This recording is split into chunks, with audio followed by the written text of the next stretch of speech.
The 1997 Rolls-Royce Owners Club Vintage Tour starts in the Econo Lodge in Owego, New York. Here are some of the cars.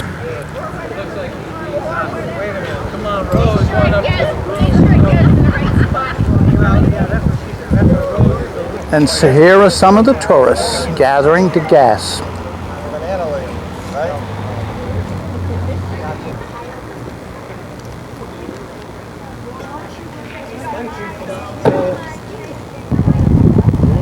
You'll see many more pictures of these cars as we go along. Those who know me will recognize this car, as I owned it for something like 40 years.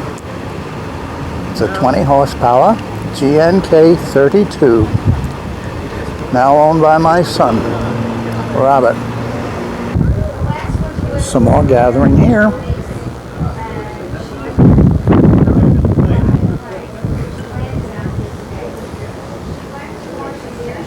And discussion here.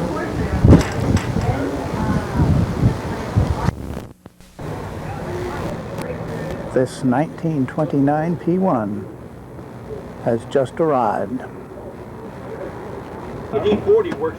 This 1911 Ghost is owned by Graham Mead, and he's only had it for a short period of time.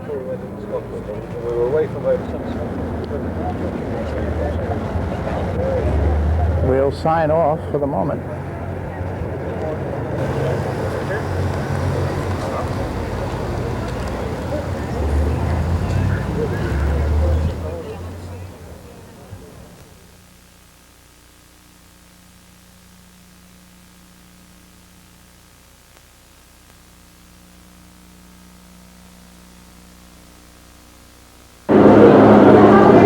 Our first event is a train ride. This is the station, and they have model trains running around. I guess this is the train we're going to go on, but it's being drawn by a diesel engine.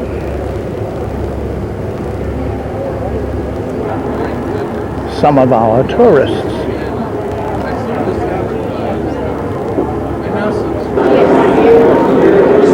More of our group.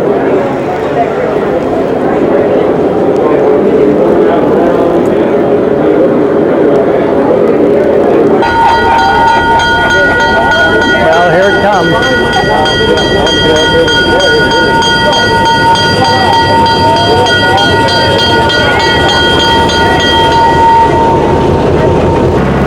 Here's a shot looking through one of the windows at the dining car. And here we are inside. And I'm having dinner tonight with the broths. I kind of feel obligated to take a picture in the middle of our dinner tonight. At the moment the train is staying still, but we're having dinner. And here are the people.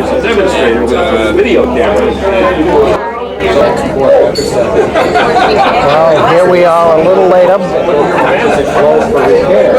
near the dessert end of the meal, and I think I'll shove off here.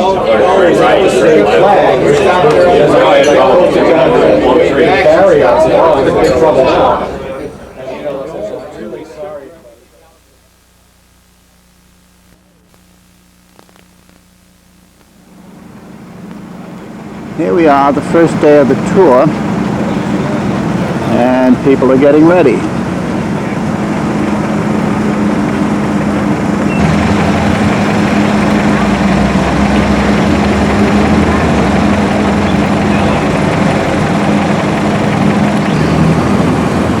I'm the rider in this car.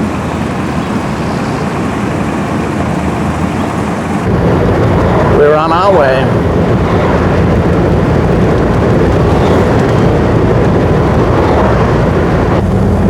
is the village of Owego. The countryside.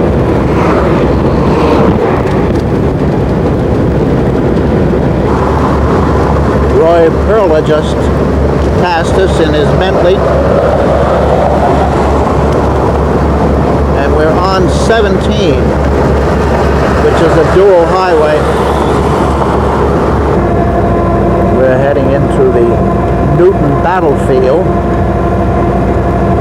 And this little 20 horsepower car is in what is known as second speed overdrive. Here is the battlefield monument.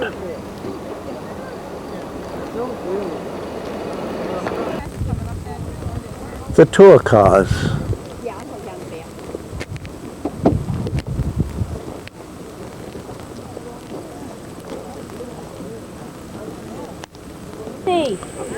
Another view. Still another.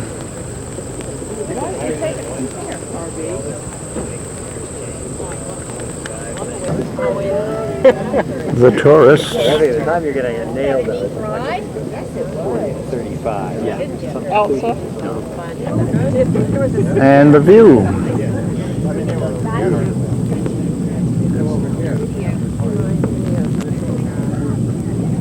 Get that big guy out. Well, here's a late arrival.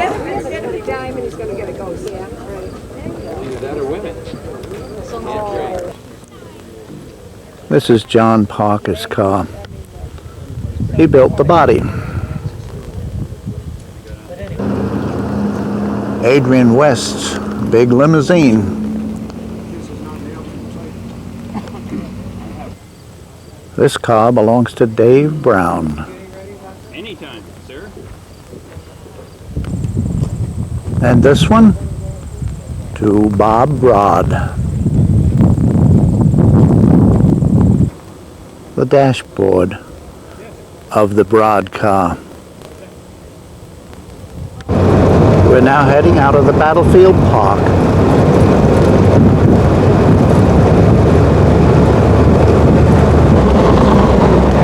And we're back on Route 17 heading west.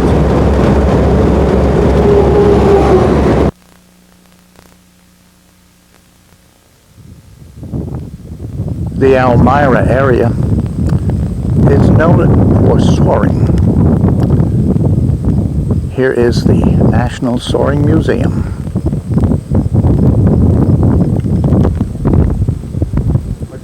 Our cars. No, not candy. Oh. Cheese. Oh, cute. Oh, these are good for you too. Is that an offer? Well, we're inside the museum. And here are some gliders hung from the rafters.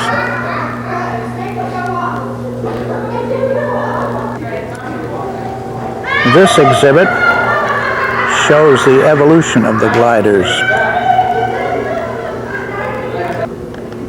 The Wright brothers did some gliding. This is their number 5 soaring plane. This is a picture of Richard DuPont, who was very instrumental in promoting soaring, but he was killed at the age of, I believe, 32. I'm on the lower level of the museum, and here are the planes.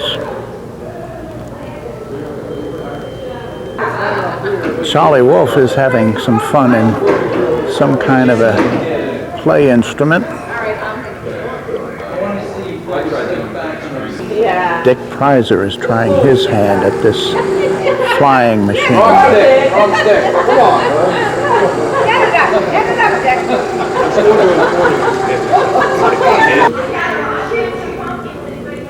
I'm in the exhibit, which depicts the development of soaring planes. Here they are.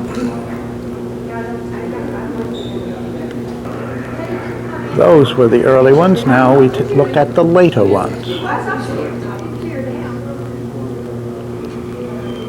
missed all the fun. Hey, we didn't get gone enough. I know we didn't. A close-up of a 1990 model.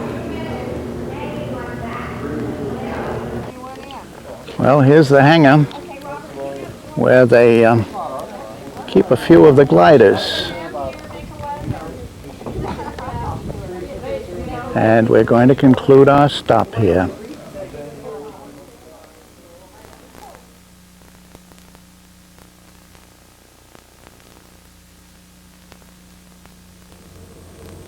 We're now heading away from the museum. Here's the countryside over which they soar. Back on level ground, we're heading toward our final destination for the day, Corning, New York. Well, we're coming into Corning now. The entrance to the Rockwell Museum.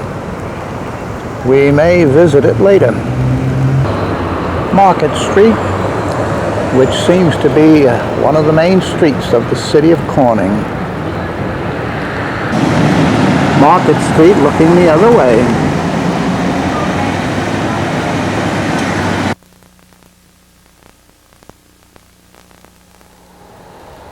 We're now going to pay a visit to the Corning Glass Center. There are endless exhibits of fine glass.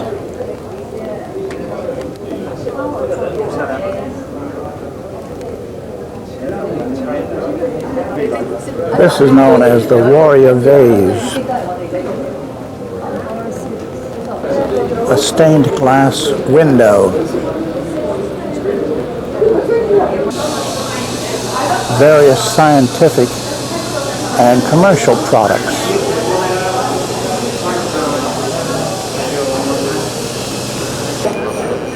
More commercial products.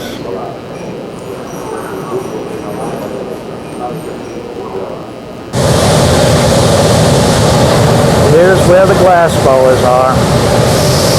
Here's in the Steuben factory. Steuben going through an apprenticeship program that takes roughly between 6 to 7 years to complete. At the time of completion, if qualified, and then placed in a team of 3 known as the shop, where they work under the direction of a master or sweetener in the reactor. This is how they're working on the factory. This particular block is made out of cherry wood. Glassmakers have used fruit wood for their blocks for many years because of its dense grain pattern. Now, a lot of the tools a glassmaker uses today have been used for thousands of years. Not much really has changed with their design over the years. Probably the most significant change in glassmaking is the way that we fire our furnaces and reheating furnaces. As I mentioned, we use natural gas. They're more rounded in shape, so it gives our piece a nice flowing, fluid-like curve. Now Donnie just gave me my cue. Next we're going to decorate our piece, actually using one of the same techniques I use right here in the Steuben way to the iron. Donnie's actually directing that bit on the surface. It's one way to make our piece more elegant looking without using color. And the light reflects off of that bit. Now comes the tricky part. We want to force a neckline with a little tap of the iron. We remove our piece. Now there's an opening in the top of our base. Now sometimes when you transfer the... Now all this work is in preparation for the final few steps which are about to happen. Now just by puffing a little bit of air inside, see how it inflates the top half of our base. All the work he's done up to now greatly affects the outcome of this piece. Now he's going to return to the glory hole one last time. This next heat, he's going to get the top of this vase as hot as he can get the glass without it actually collapse. Kind of looks like a handkerchief if you were to drop one from the air. So we went from one vase shape into a platter shape and transformed it into a handkerchief vase all in a matter of 30 seconds. Now we want to remove it from our punty, so Donnie's going to put a tiny bit of water on the tip, just enough to create a weak point in the joint. So with a little tap, we can break it off without breaking through the bottom. There's our finish. Thank you. There's the finished base. Now just for a moment, let's pretend this piece was just... And now we leave the Corning Glass Center.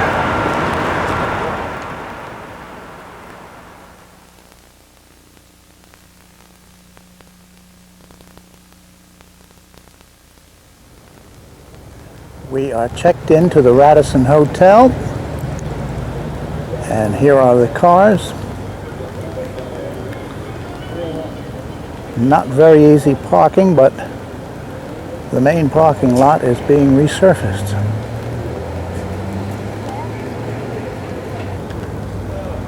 Here are some other cars.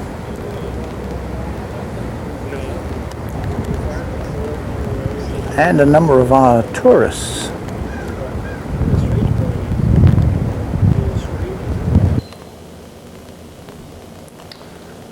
Here we have an overview of our tourists and the cars, with Market Street Corning in the background.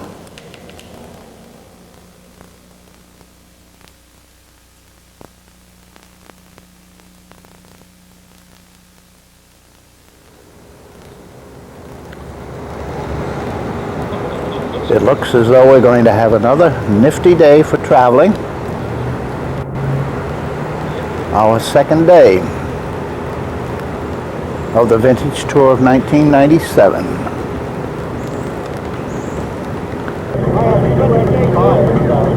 People are firing up, getting ready to go.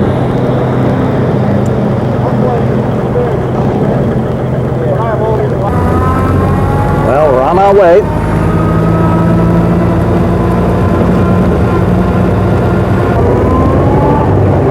This is the Corning Glass Center.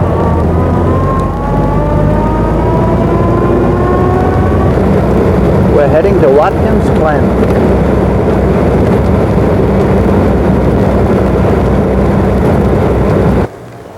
Here comes one of our cars. He's going to stop for gas. Another one. That's Adrian West. Here comes somebody else. That's Adrian's car too. Bob Broad is stopping for gas. Beautiful car. And Dave Brown is with him. We're about to descend a very steep hill into Watkins Glen. Our first view of Seneca Lake.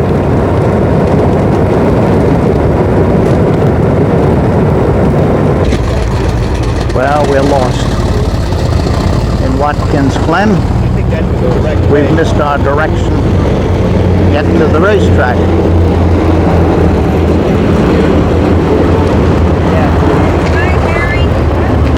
We're overlooking Lake Seneca. We don't need it? This is the village of Watkins Glen. And we're following Don Blue in his Bentley. Well, we're entering the racetrack area. Watkins Glen.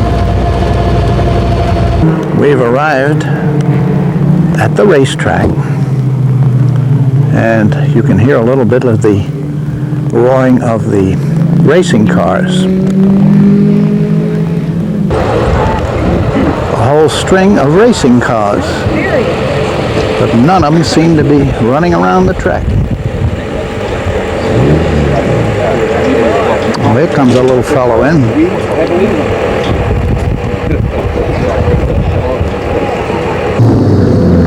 Well, now we have some race cars on the track.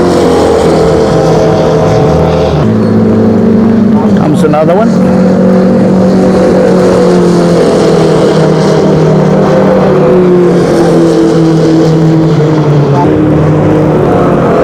Our tourists in the grandstands. We've now moved over near the restaurant. We're going to have lunch. Here are the cars and the tourists.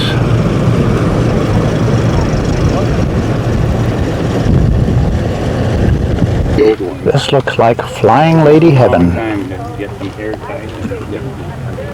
We're going to have lunch at the Glen Club, which is right here.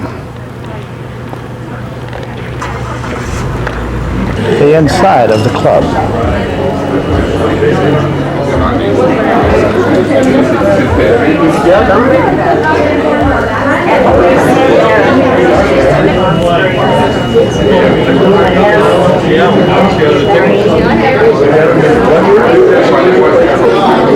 Lunchtime.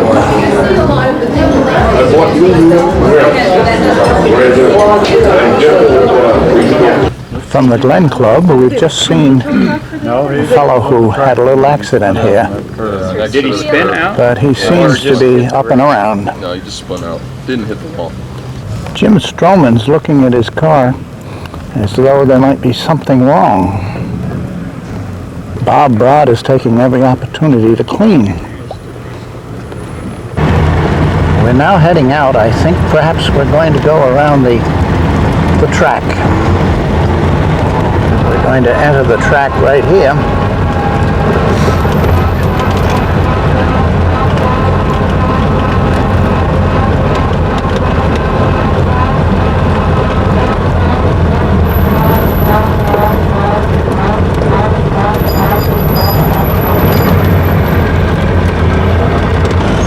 Here we are on our way.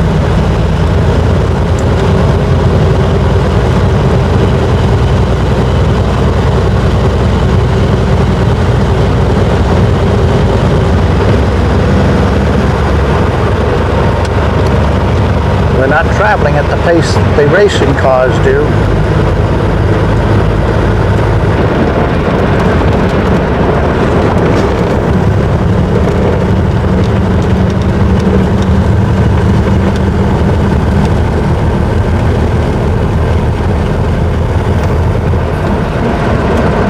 Oh yes?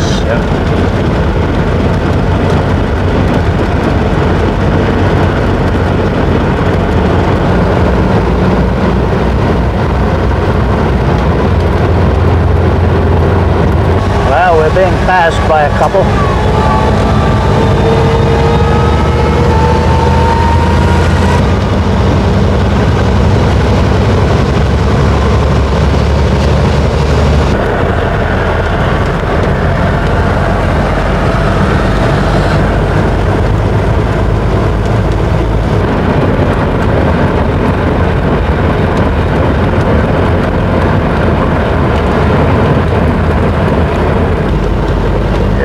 Entering the straightaway.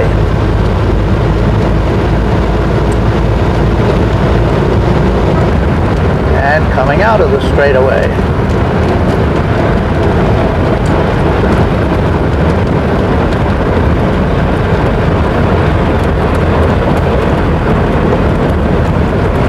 Here's the oldest car on the tour. It's the 1911.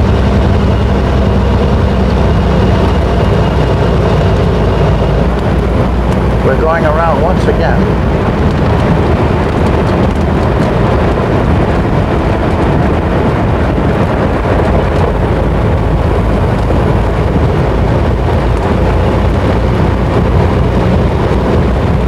We're coming into the stretch.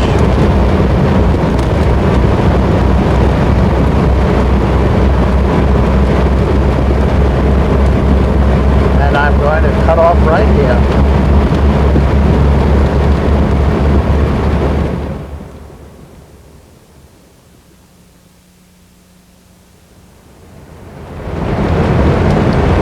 Back on the public highway, heading toward the village of Watkins Glen.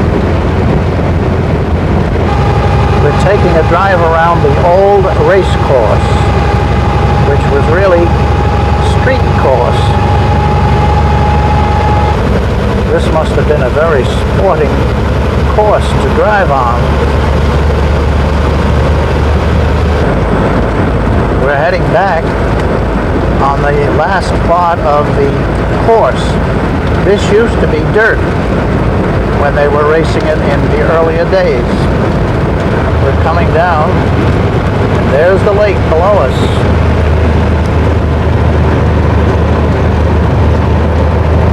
And we're coming back to the village of Watkins Glen. Pretty steep. It's going over what was the start-finish line.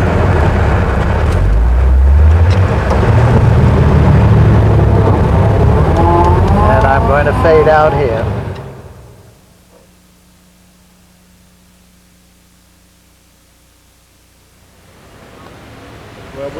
A little view of the glen for which this town is named.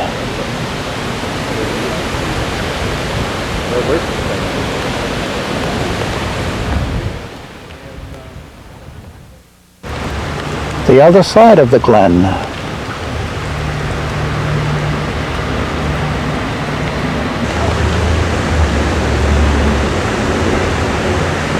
A final view.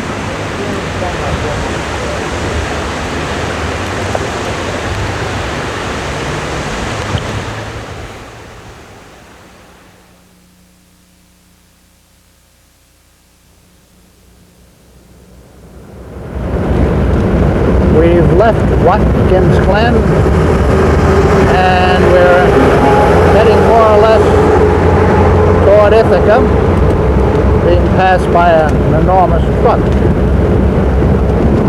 We're skirting Seneca Lake, but we're not having much view of it because of all the trees. It's over there. Getting a glimpse now and then of Seneca Lake. There we are.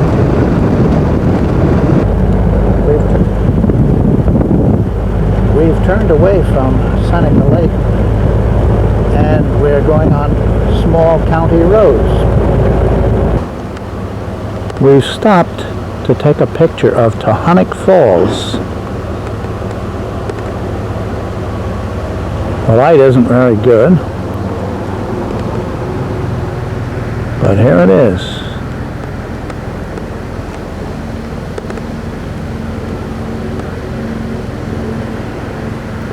Now I'll back off. Nice birds flying in a circle. Ken Cog is all set up here to photograph a car.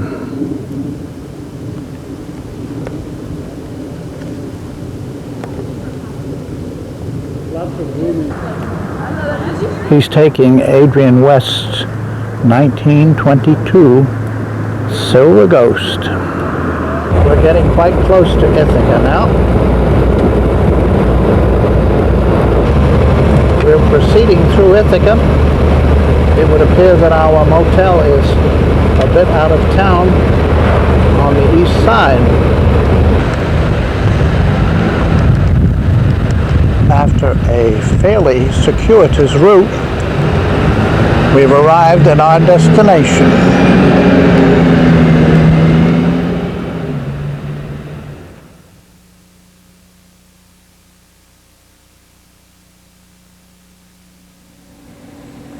Several of our fellow tourists have arrived ahead of us,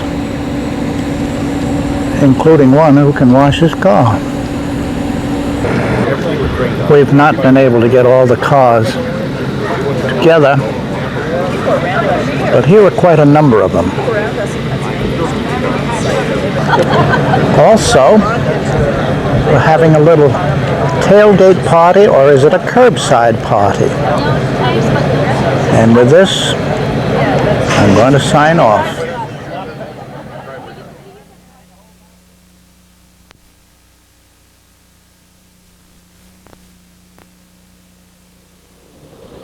We're starting another day of the Vintage Tour of 1997. Here's one of the beauties going out.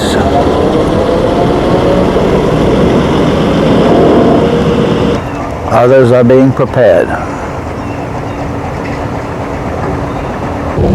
We're on our way And we're driving through the agricultural school, the veterinary school to be exact. We're going through the Cornell campus. This building is a museum. We're going down a steep hill here.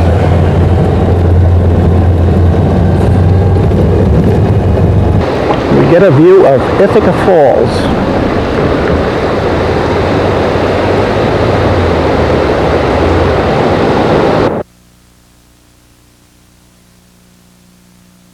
The grounds are beautifully planted. Here are some of the flowers.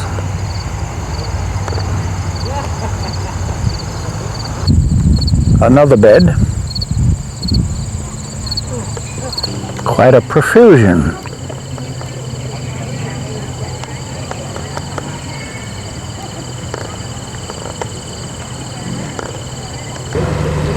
The entrance to the shop, where I assume much money might be spent.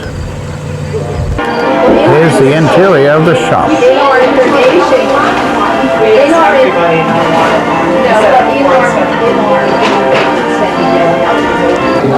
This is Lulu the lizard.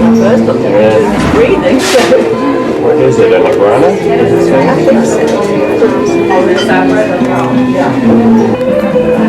This chair is $1,440. Isn't it beautiful? And this table is over $4,000. Place to start, it's only $1,400. A final view of the showroom.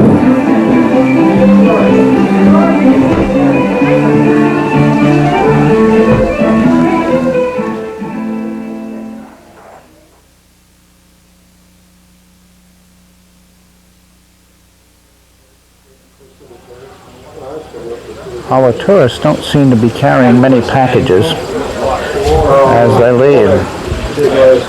Back to the grounds. There's a little building that looks as though it might have been an aviary.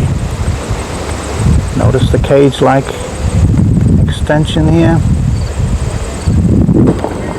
Our Bentleys are either leaving or trying to find a place to park. We're back on Route 90 heading north.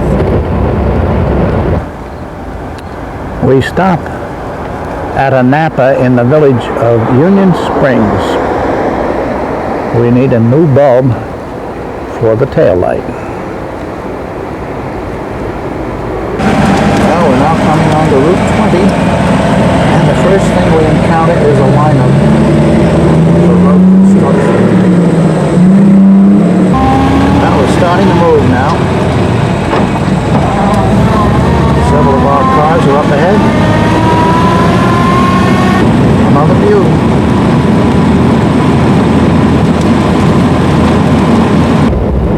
Route 20 is one of the oldest highways in the United States. It took New Englanders out to the west. We've encountered another construction site with one-way traffic.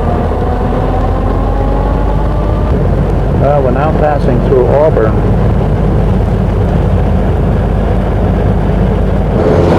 We've arrived at Skaneateles. It's here we're going to have lunch. Well, we're parked at the Sherwood Inn, where we're going to have lunch.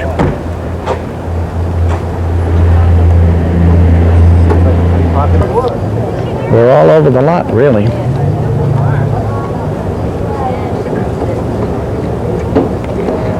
Looks like the gathering of the clan.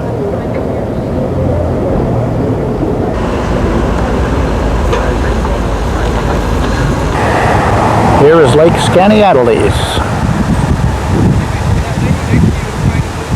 It's a little overcast. The Sherwood Inn, where we're going to have lunch.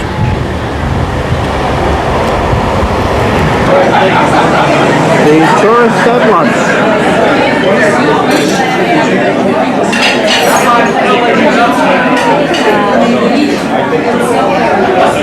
These are the exclusive ones. These are the meat ones. Watch out, Anthony. As you can see, the main street of the Skaneateles doesn't have much traffic. There wasn't enough room in the parking lot, so Graham Mead's 1911 Beauty had to be parked on the street. It has much grass, including the radiator, the lawn, side lights, and even the strip that goes across. These side lamps are quite spectacular. The whole car is a gem. One of our tourists is feeding the ducks. They're having a fine time.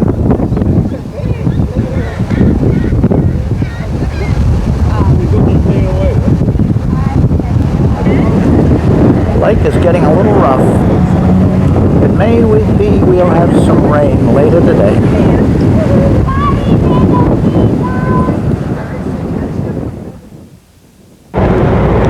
We're back on Route 20 on the final leg to our destination in Cazenovia. We're passing through the town of Lafayette. We're coming into Cazenovia. The main street, Cazenovia.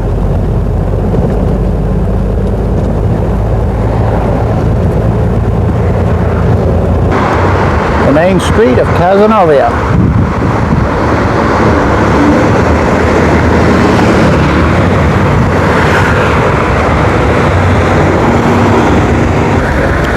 Looking the other way. And we are staying in the Linkland Inn. Here it is.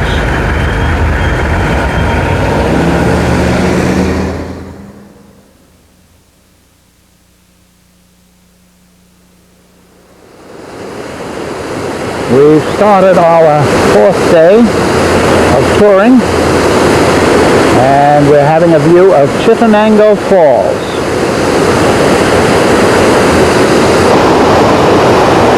It runs down into this ravine.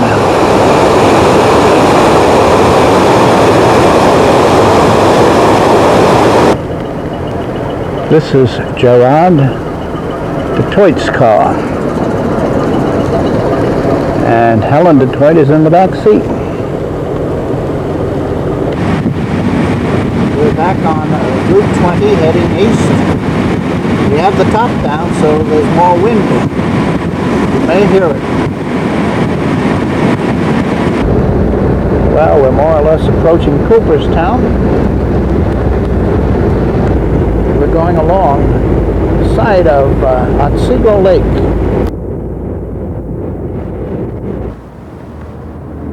Our first stop in the Cooperstown area is the James Fenimore Cooper House.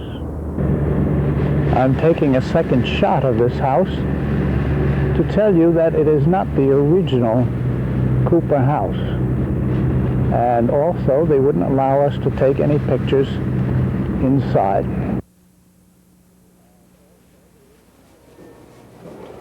We pay a visit to the Farmers Museum. We're allowed to take pictures here. Excuse me. This is a peddler's wagon.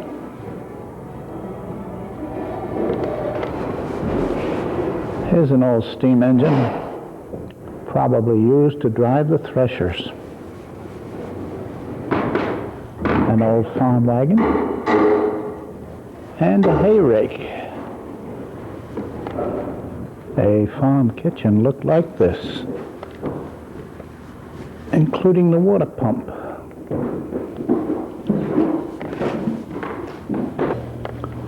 Parlor furniture. Tools are for the building trade. Metalworking tools.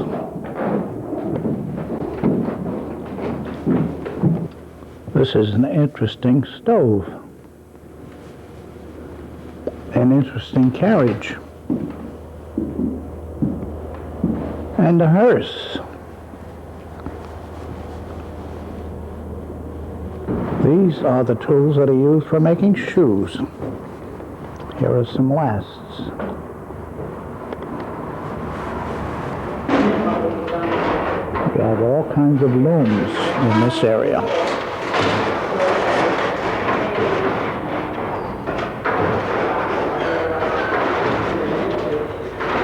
This young lady is running a spinning wheel. And this lady is weaving. She's thinking about it. Here's what it looks like. Some finished coverlets. Others.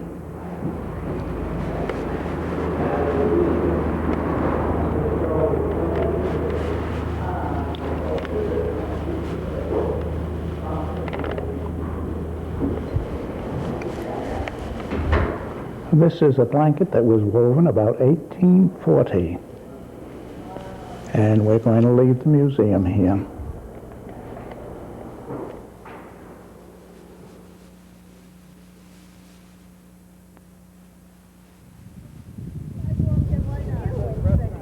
Our next adventure is to take a boat ride. Here's the boat. A beautiful mahogany hull. Here's what it looks like sitting on the rear seat. That time with your brother, Chris Kraft. I haven't had one of those skinny yet.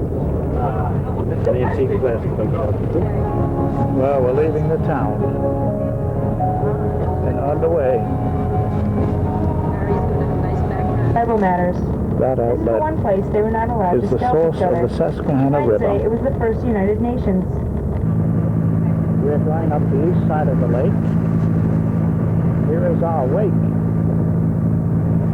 and the wooded shoreline. Mr. Clark wanted to add some romance to the lake, but at that time there was a depression in Cooperstown, and he wanted to keep the local stonemasons employed. Another view of the east coast of the lake, including a little color. We're now turning, and this is looking north to the upper end of the lake. We're now heading south, and this is the west side of the lake. Another bit of color.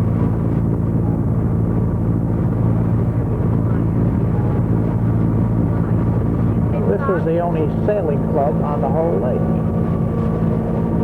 They have races every weekend. In season, that is.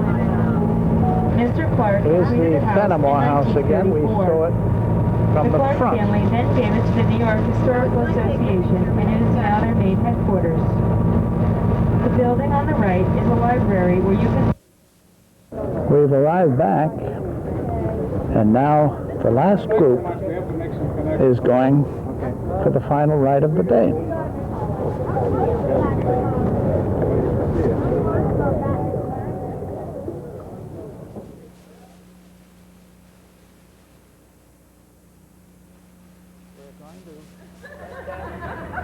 We're going to visit the Baseball Hall of Fame. Here is the entrance. The main gallery.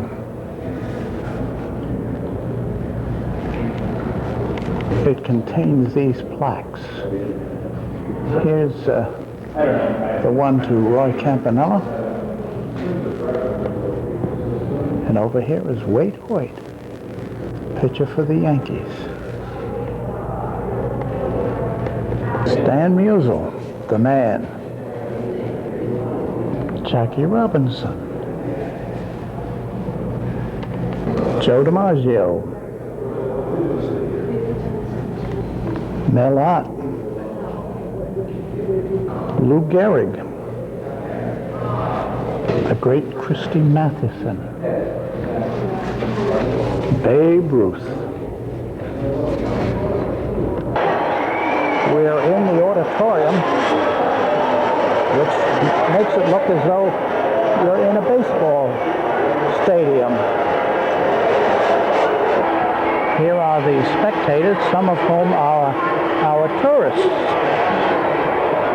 Very interesting setup.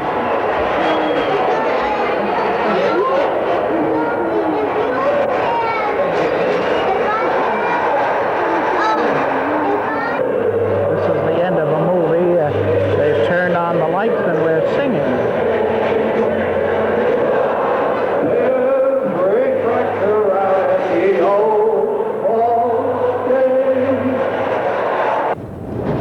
A picture of the Yankees as they're winning the World Series. And I finish up here.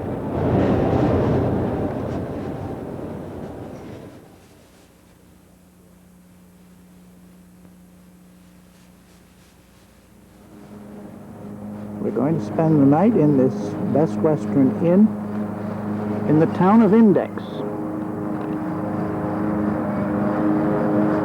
Looks fairly nice.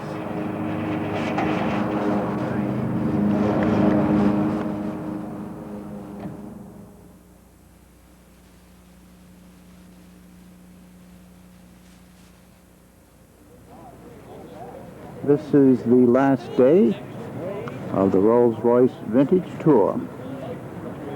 The cars are now preparing for departure.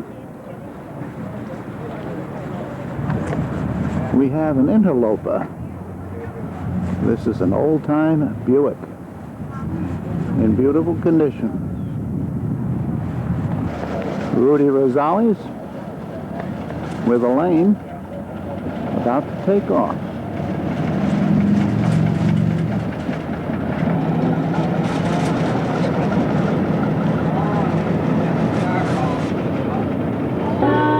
Our first stop is the Corvette Hall of Fame. Here is a 1953 Corvette,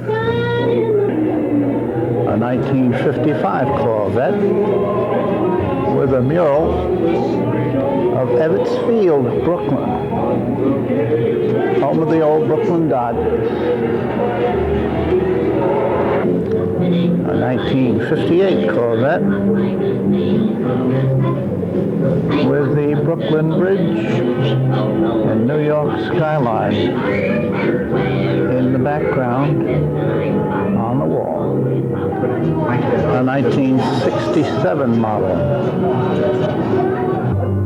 A 1968 model with the Golden Gate Bridge in San Francisco in the mural.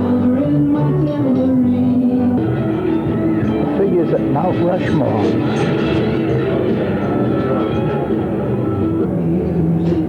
A 1971 Corvette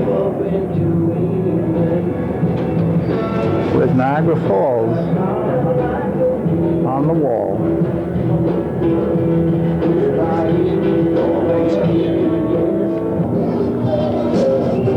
A 1988 Corvette costing over $34,000. The engine of a 1990 model. This car sold for $59,000. A 1993 model now reaches $67,000. In 1967, this is the engine that was used in Corvettes. The 1985 engine doesn't look any bigger than the previous one.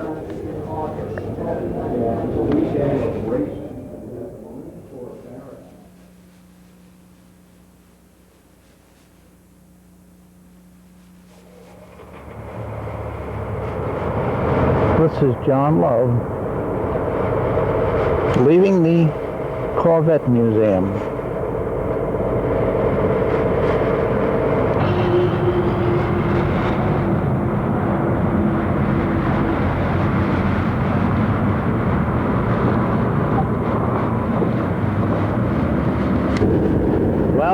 road, and that's Doug White ahead of us.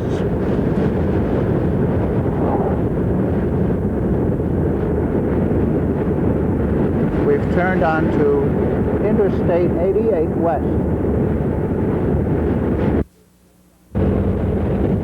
We've left the interstate and we are now crossing the Susquehanna River into the town of Bainbridge.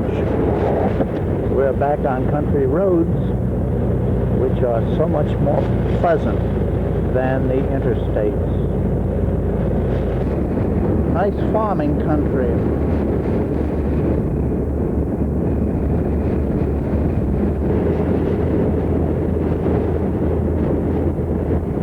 We're coming into the village of Green.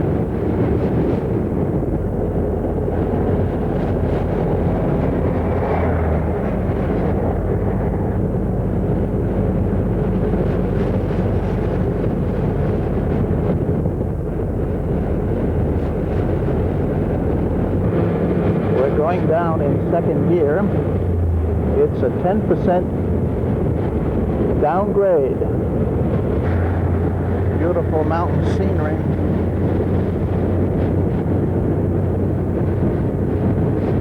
We're coming into the village of Whitney Point. We're going to give Kathy's Country Cafe a visit.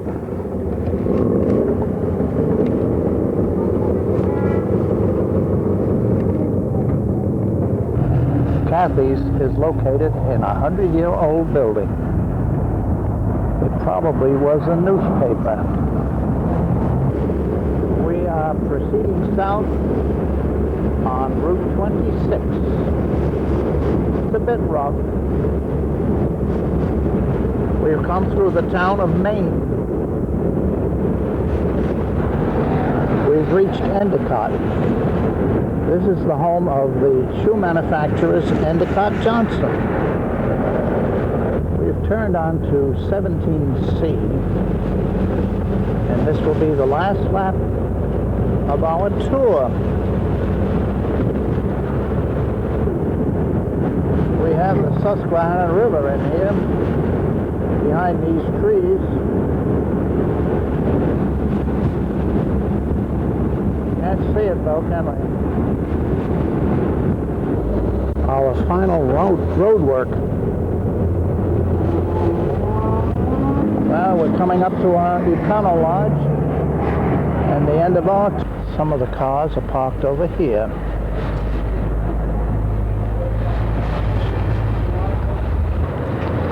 Others here.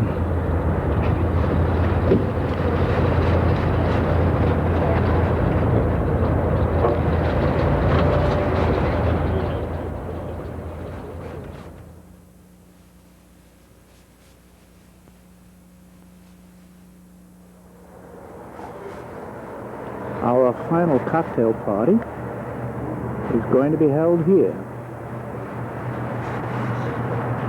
It's beside the Susquehanna River. Here are the participants, at least the early ones. And then the next day we'll just upload. This is taken a little later, and as you can see, we probably have most of our tourists, all nicely dressed too. Well, here we are a little later.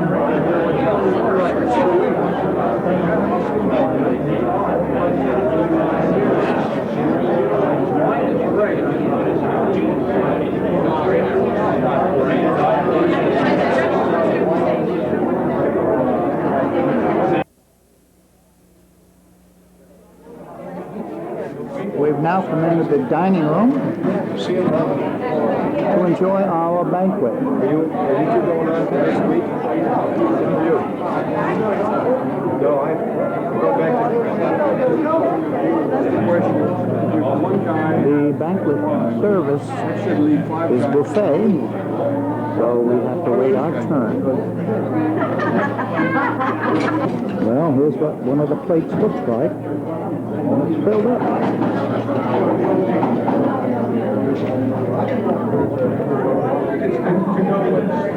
Well, the evening is ending.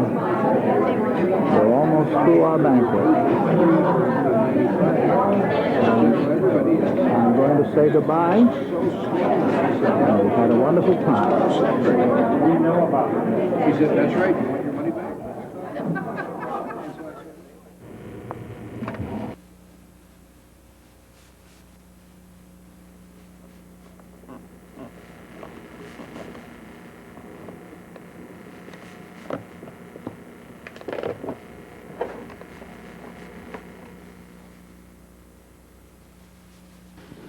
While the vintage tour has ended, if you will continue on this tape, you will be able to view the Holy Ghost tour.